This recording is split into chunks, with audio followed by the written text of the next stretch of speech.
رؤف company کی lift اپنی منزل پر پہنچ کر آہستگی سے کھلی۔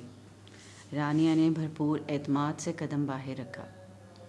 آسمانی رنگ کی ہائی نیک جرسی اور نیلی جینس کے اوپر خاکستری رنگ کا لمبا کوٹ پہنے، لمبی اسٹرپ والے چھوٹے سے سفید پرس کو کندھے پر لٹکائے، بالوں کو کھلا چھوڑے وہ استقبالیہ کاؤنٹر کی طرف بڑھ رہی تھی، جہاں کھڑی سعدیہ کی آنکھوں میں حیرت در آئی تھی۔ ہیلو، کیسی ہو سعدیہ؟ لبوں پر دوستانہ مسکراہٹ سجائے اور ایک کہنی استقبالیہ کاؤنٹر پر ٹکائے وہ عین سعدیہ کے سامنے کھڑی تھی۔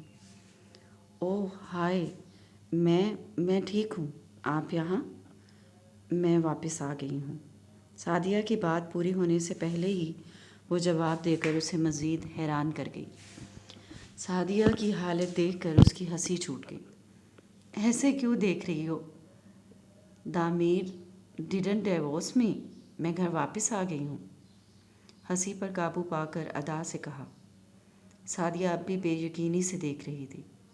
رانیہ سیدھی ہوئی اور پھر نزاکت سے اپنے پرس کو کاؤنٹر پر رکھ کر کھولا۔ چلو اب یہ خبر پورے آفس میں آگ کی طرح پھیلا دو۔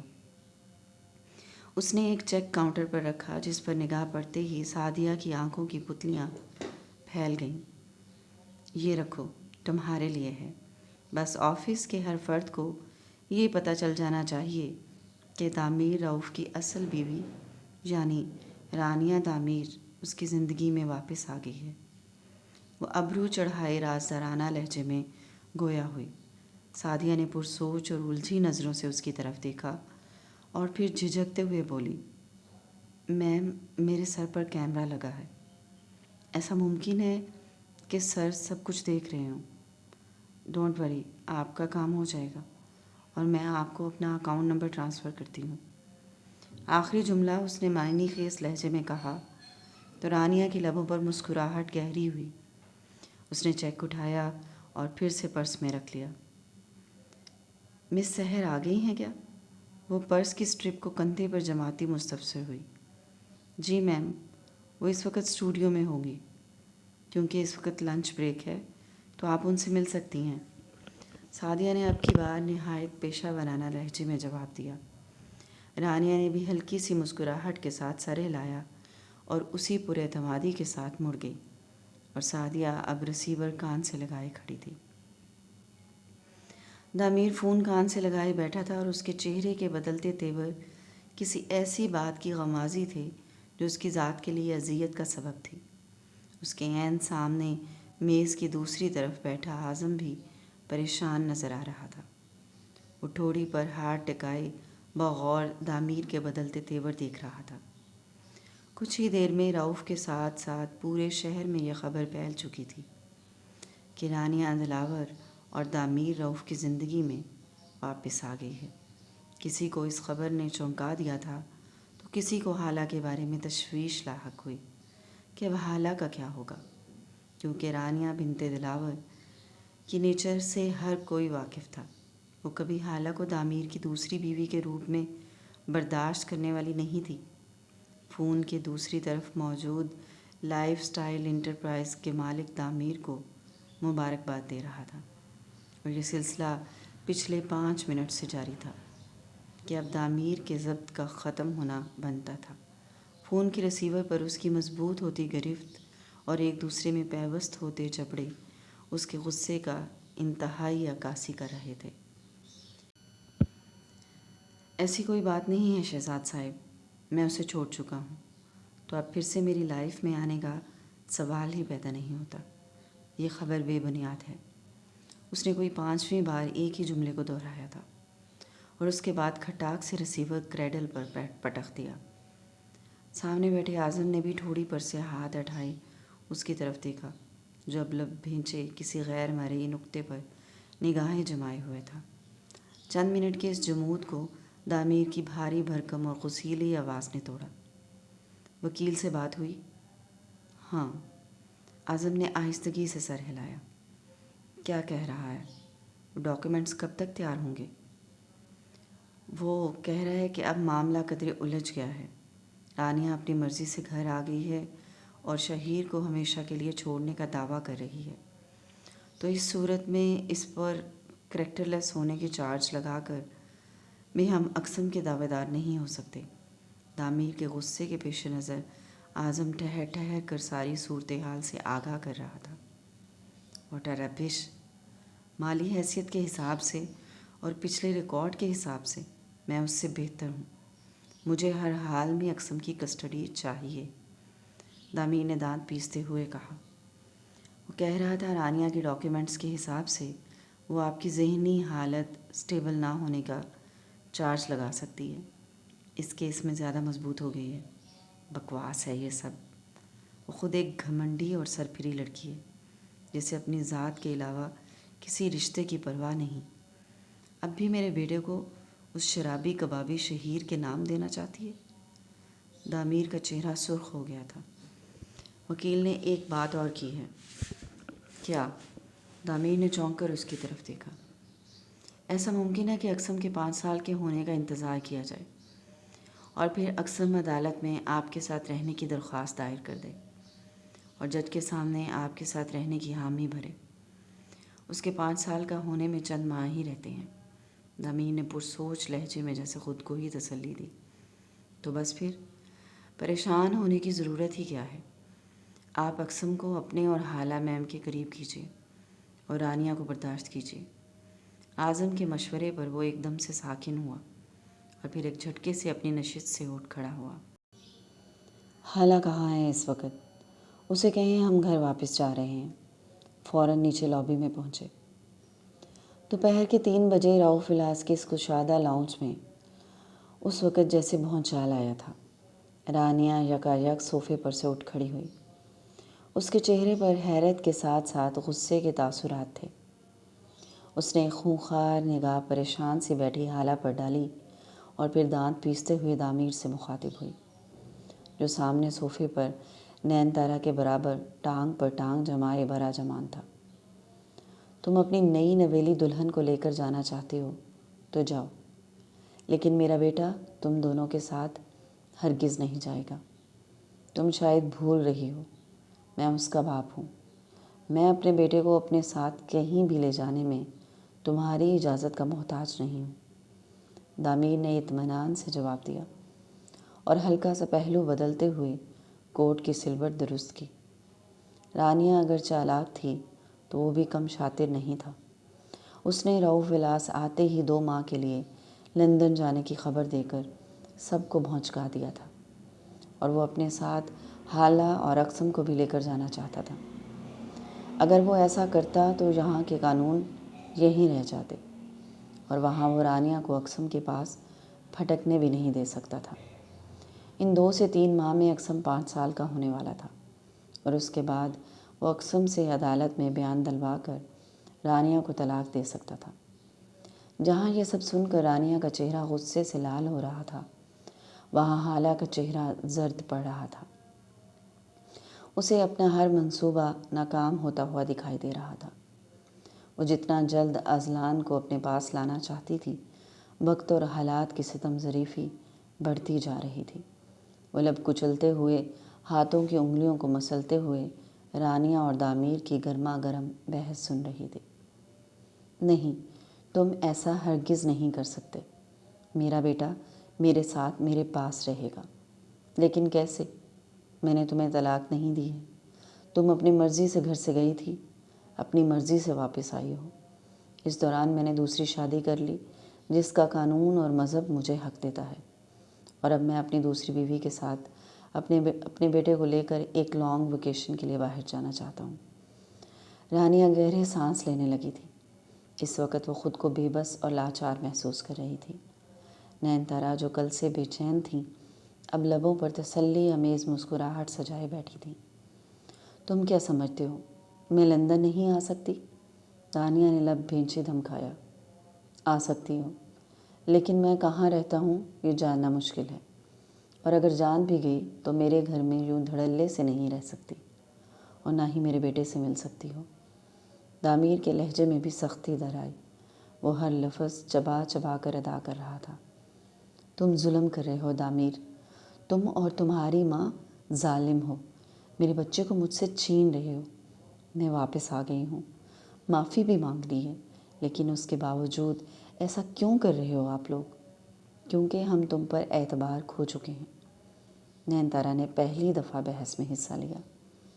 رانیہ نے گھور کر ان کی طرف دیکھا۔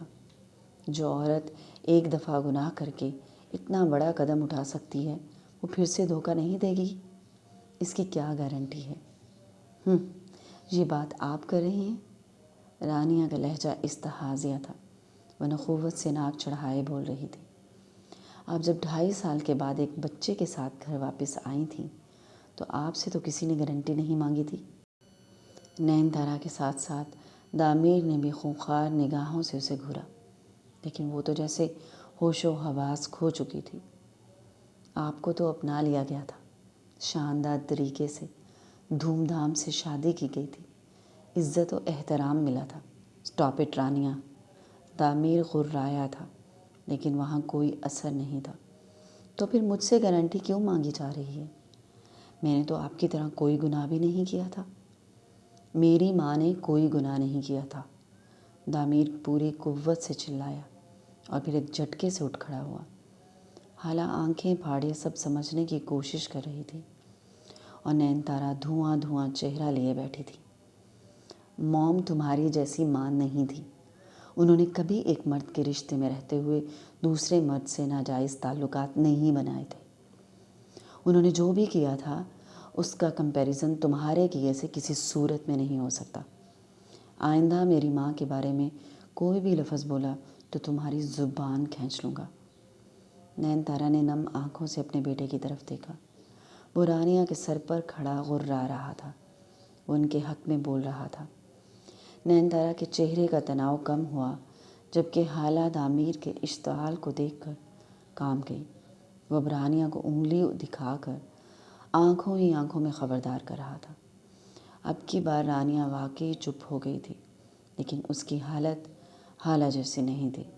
اس کی گردن ابھی بھی تنی ہوئی تھی اور دامیر کی آنکھوں میں آنکھیں ڈالے شعلہ بار نگاہوں سے گھور رہی تھی۔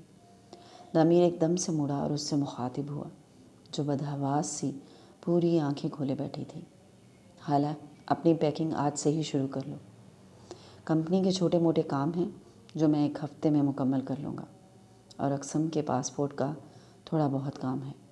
حالہ سے بات کرتے ہوئے اس کا لہجہ حد درجہ نرم ہو گیا تھا، لیکن پھر بھی حالہ نے سہم کر گردن کو اسبات میں جنبش دی۔ وہ دامیر کا ایسا روپ دیکھ کر سچ میں گھبرا گئی تھی۔ وہ سیڑھیوں کی طرف بڑھا اور پھر رکا۔ حالہ، کافی کا 1 کپ لے کر کمرے میں آؤ۔ روبدار لہجہ تھا۔ حالہ فوراً اٹھ کھڑی ہوئی۔ رانیہ بغور اس کی بوکھلاہٹ اور گھبراہٹ کا جائزہ لے رہی تھی۔ وہ بہت پریشان، ناخوش اور الجھی ہوئی لگ رہی تھی۔ رانیہ نے تشویش سے آنکھیں سکوڑے اس کی پشت کو گھورا۔ امریکن طرز کے کشادہ کچن میں اس وقت 2 ملازمین موجود تھے، جس میں سے ایک حالہ کے کہنے پر کافی تیار کر رہی تھی اور دوسری آج کے کھانے کی تیاری میں لگی تھی، اور وہ بے چین سی شیلف سے کمر ٹکائے موبائل پر پیغام ٹائپ کر رہی تھی۔ تم سمجھ نہیں رہی سویرا، میں بہت ڈر گئی ہوں۔ وہ جس طرح رانیہ پر چیخ رہا تھا بالکل وحشی لگ رہا تھا۔ اس کے پیغام بھیجنے کے چند سیکنڈ کے بعد ہی سویرا کا پیغام فون سکرین پر ظاہر ہوا۔ رانیہ کے ساتھ اس کے معاملات الگ نوعیت کے ہیں۔ وہ تم سے بہت محبت کرنے لگا ہے۔ وہ تمہاری بات سمجھے گا۔ تمہیں اسے اذلان کے بارے میں سب سچ سچ بتا دینا چاہیے، اور اگر ایسا کرنے سے اسے مجھ پر بھی غصہ آ گیا تو؟ حالہ نے گلے کی گلٹی نگلتے ہوئے پیغام ٹائپ کیا۔ وہ بات کی بات ہے، تمہیں اذلان کے لیے یہ رسک لینا ہوگا، نہیں تو سب کچھ پینڈنگ کرو اور لندن چلی جاؤ۔ نہیں، میں ایسے 2-3 ماہ کے لیے لندن چلی گئی تو اذلان کو لگے گا میں نے اس سے جو وعدہ کیا تھا سب جھوٹ تھا۔ تو پر ہمت کرو حالہ۔ سویرا کا پیغام سکرین پر تھا۔ حالہ نے گہری سانس کھینچی۔ حالہ میم، کافی ریڈی ہے۔ ملازمہ اس کے قریب ٹرے تھامے کھڑی تھی، جس پر بھاپ اڑاتی کافی کا مگ رکھا ہوا تھا۔ حالہ نے موبائل کو بند کیا اور احتیاط سے ٹرے کو تھام کر آگے بڑھی۔ وہ اب کچن سے باہر نکل کر لابی میں ہی پہنچی تھی جب سامنے سے آتی رانیہ کو دیکھ کر ٹھٹکی۔ اور پھر اس کے بالکل سامنے آ کر کھڑے ہو جانے پر رک گئی۔ تو بن گئی کافی؟ وہ استحاضہ مسکراتی بغور حالہ کے چہرے کا جائزہ لے رہی تھی، جہاں پریشانی واضح طور پر دیکھی جا سکتی تھی۔ جی، حالہ نے بے نیازی سے مختصر جواب دے کر اس کے پہلو سے نکلنا چاہا، لیکن اس نے سرعت سے بازو کھول کر راستہ روک دیا۔ حالہ وہ مشکل ٹرے کو سنبھالتی رکی اور پھر اسے مستفسرانہ گھورا، جب مڑ کر اس کے سامنے آ گئی تھی۔ حالہ اس کے انداز سے پریشانی کا شکار ہوئی۔ تم اتنی پریشان اور ڈری سہمی کیوں لگ رہی ہو حالہ؟ وہ ابرو اچکائے تشویش سے مستفسر تھی۔ میں پریشان نہیں ہوں، میرے راستہ چھوڑیں، دامیر کافی کا ویٹ کر رہے ہیں۔ اوہ، تو یہ بات ہے، تم دامیر سے ڈرتی ہو؟ وہ تو ہے ہی ایسا۔ نہیں، ایسا کچھ نہیں ہے، آپ پلیز مجھے جانے دیں۔ حالہ، دیکھو گھبرانے کی ضرورت نہیں ہے، تم مجھ سے سب کچھ شیئر کر سکتی ہو۔ میں جانتی ہوں یہ دونوں ماں بیٹا کیسے ہیں، یہ اپنے علاوہ کسی کو بھی انسان نہیں سمجھتے۔ ضرور تمہارے ساتھ بھی کچھ تو زیادتی کی گئی ہے، تم مجھے بتاؤ۔ ڈرو مت، میں تمہاری مدد کروں گی، میں تمہیں دامیر سے طلاق دلواؤں گی۔ پلیز اسٹاپ اٹ، کیسی باتیں کر رہی ہیں آپ؟ حالہ نے سٹ پٹا کر اسے ٹوکا، جو ایک ہی سانس میں پتہ نہیں کیا کچھ بولے جا رہی تھی۔ تو پھر مجھے بتاؤ، کیا بات ہے؟ آئی پرومس، میں تمہاری ہیلپ کروں گی، اور دیکھو تم اگر دامیر کو چھوڑو گی تو میں تمہیں پیسے سے نہلا دوں گی۔ تم سوچ بھی نہیں سکتی جتنا پیسہ ہے میرے پاس، اور اگر تم چلے جاؤ گی پھر تو میں دوبارہ مسز دامیر بن جاؤں گی۔ یہ سب میرا ہے، میں تمہیں بہت پیسے دوں گی۔ رانیہ باقاعدہ اس کا کندھا تھامے رازدارانہ لہجے میں سرگوشیاں کر رہی تھی۔ حالہ نے حیرت سے اس کی طرف دیکھا۔ وہ فخریہ مسکرائی۔ سچ کہہ رہی ہوں، بیسٹ آفر ہے، اس کے بارے میں سوچنا۔ اس نے حالہ کا کندھا تھپتھپایا اور پھر راستہ چھوڑ دیا۔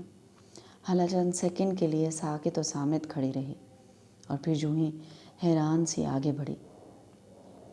رانیہ کی سرگوشیاں اب بھی اس کے کانوں میں گونج رہی تھیں۔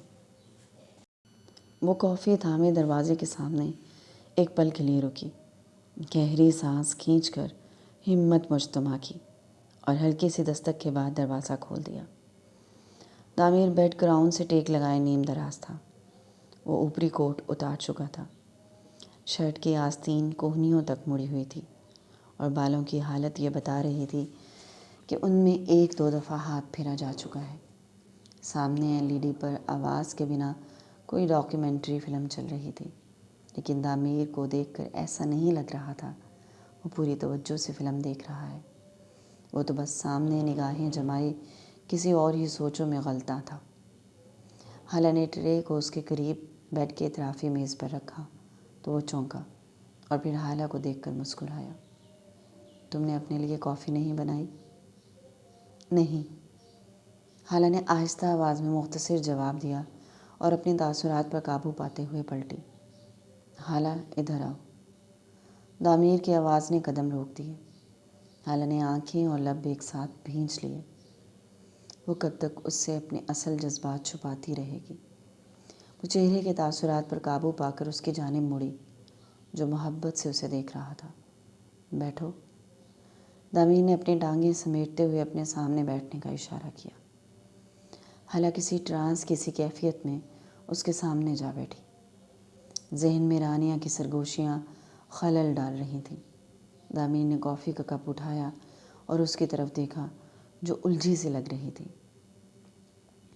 گلابی رنگ کے سادہ سے قمیض شلوار میں کندھے پر سلیقے سے دوپٹہ جمائے اور بالوں کو کیچر میں جکڑے وہ ہمیشہ کی طرح حسین تو لگ رہی تھی، لیکن چہرے کی زرد رنگت اور آنکھوں کی بجھی ہوئی جوت اس کے اندرونی اضطراب کی چغلی کھا رہی تھی۔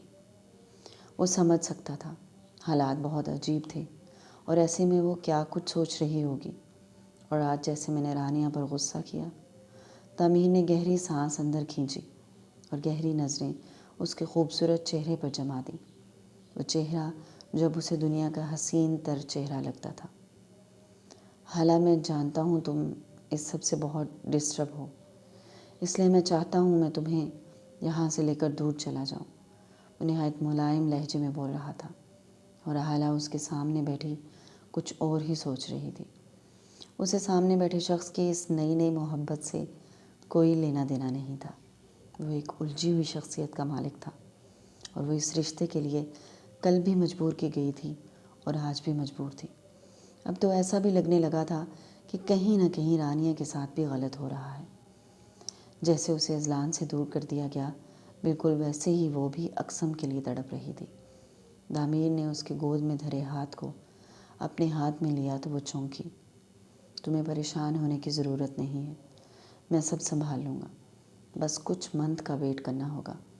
تمہیں بس اقسم کو اپنے ساتھ مزید اٹیچ کرنا ہے اور مجھے یقین ہے تم ایسا کر سکتی ہو۔ وہ پریقین لہجے میں کہہ رہا تھا۔ تم مجھ جیسے کو اپنا دیوانہ بنا سکتی ہو تو مطلب دنیا میں کسی بھی انسان کا دل جیت سکتی ہو، اور وہ تو پھر ایک بچہ ہے۔ دامیر نے کافی کا گھونٹ بھرتے ہوئے شرارت سے اس کی طرف دیکھا۔ وہ جبراً مسکرائی۔ جی۔ دامیر نے اس کا ہاتھ پکڑ کر اپنے ہونٹوں سے لگایا تو وہ جزبز ہو کر نگاہیں چرا گئی اور پھر آہستگی سے ہاتھ اس کے ہاتھ سے چھڑایا۔ دامیر کی مسکراہٹ گہری ہوئی۔ میں چینج کر لوں، پھر نیچے آنٹی کے پاس جانا ہے، حالہ نے گھٹی سی آواز میں آہستگی سے کہا اور سرت سے اٹھ کر کھڑی ہوئی۔ دامیر اس کے انداز پر ٹھنکا اور ریسٹ روم کے دروازے کی طرف الجھی نظروں سے اس کا تعقب کیا۔ یہ رؤف کی کینٹین کا منظر تھا۔ لنچ بریک ختم ہو چکی تھی، اس لیے ایک دو ملازمین کے علاوہ باقی سب جا چکے تھے۔ ایک کونے میں لگی کرسیوں پر سویرا اور حالہ آمنے سامنے بیٹھی محو گفتگو تھی۔ درمیان میں موجود میز پر چائے کے خالی کپ موجود تھے۔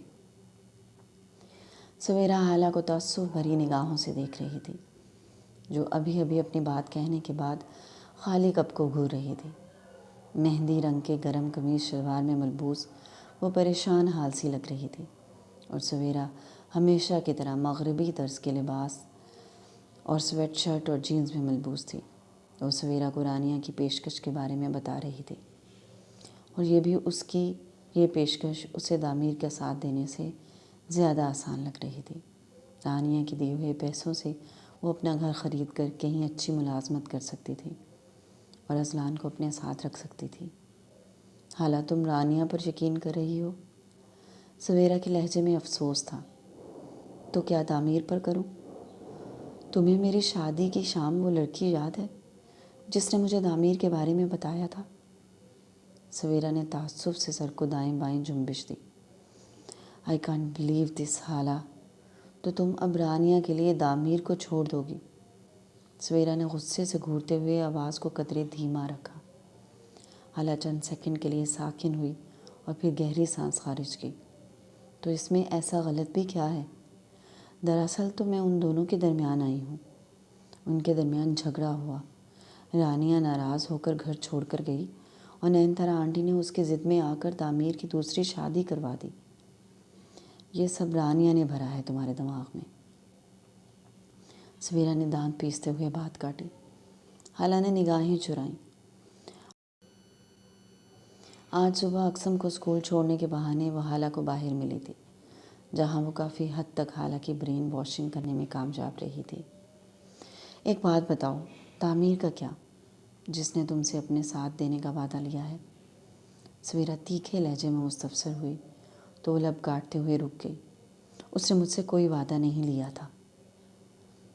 پھیلی ہوئی ہتھیلی پر اپنا ہاتھ رکھ دینا وعدہ کرنا ہی ہوتا ہے مس حالہ۔ اور میری ایک بات یاد رکھنا، رانیہ ایک بہت چالاک اور خود غرض عورت ہے۔ دامیر سر غصے والے، کھڑوس اور اکڑو ضرور ہیں، لیکن ایک احساس کرنے والے انسان ہیں۔ حالہ ساکن و صامت ہوئی۔ سویرا بس اس کے چہرے کو دیکھ رہی تھی، جہاں الجھن، کشمکش اور اضطراب کے سوا کچھ نہیں تھا۔